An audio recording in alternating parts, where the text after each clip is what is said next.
మీరు గమనించాల్సిన విషయం ఏంటంటే వ్యక్తిగతమైన వైరంతో ఉద్యమాలు మొదలు కాలేదు కదా. ఒక జాతితో పాటు ఇతర దళిత కులాలకు రిజర్వేషన్ల ఫలాల్లో న్యాయమైన వాటా దక్కలేదని చెప్పి చరిత్ర సాక్ష్యం చెప్పేసింది.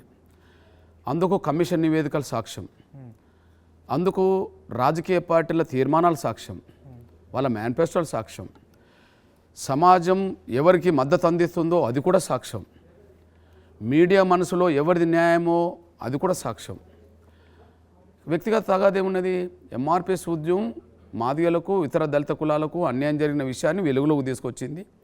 దాని ద్వారా కమిషన్ నివేదికలు వచ్చినాయి, రాజకీయ పార్టీల తీర్మానాలు మేనిఫెస్టోలు వచ్చినాయి, సమాజ మద్దతు వచ్చేసింది. ఇప్పుడు అటువైపు నుంచి ఎవరు, ఏ వర్గమైతే రిజర్వేషన్ ఫలాలు ఎక్కువ అనుభవించిందో ఆ అనుభవించిన కులం నుంచి వచ్చిన వాళ్ళు. ఎగ్జాంపుల్,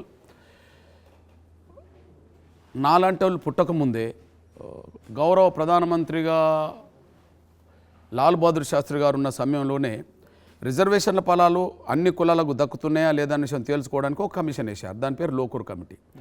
ఆ లోకూర్ కమిటీలో ఉమ్మడి ఆంధ్రప్రదేశ్లో 59 కులాలు ఉంటే మరి 59 కులాల్లో మాలల్లే డెవలప్ అయ్యిందని చెప్పి ఆ కమిషన్ ఎందుకు నివేదిక ఇచ్చింది? రాజ్యాంగం అమల్లోకి వచ్చింది 50లో, 65లోనే కమిటీ రిపోర్ట్ వచ్చింది. ఆ రిపోర్ట్లో ఉన్నది కదా 59 కులాలు డెవలప్ కాలేదు, పోనీ మాలలే కాదు మాదిగలు కూడా డెవలప్ అయ్యిందని చెప్పలేదు కదా, ఒక్క కులం డెవలప్ అని చెప్పింది కదా. ఆ రోజు నుంచి ఈ మధ్య కాలంలో వేసిన ప్రతి కమిషన్, గౌరవ చంద్రబాబు నాయుడు గారు ముఖ్యమంత్రిగా ఉన్నప్పుడు రామచంద్ర కమిషన్ పడ్డది. ఏం చెప్పింది కమిషన్? దళితులకు అందరికీ న్యాయం జరుగుతలేదని చెప్పేసింది. ఒక కులం తమ జనాభా కంటే మించి పొందిందని చెప్పి ఆధారాలు చూపెట్టింది.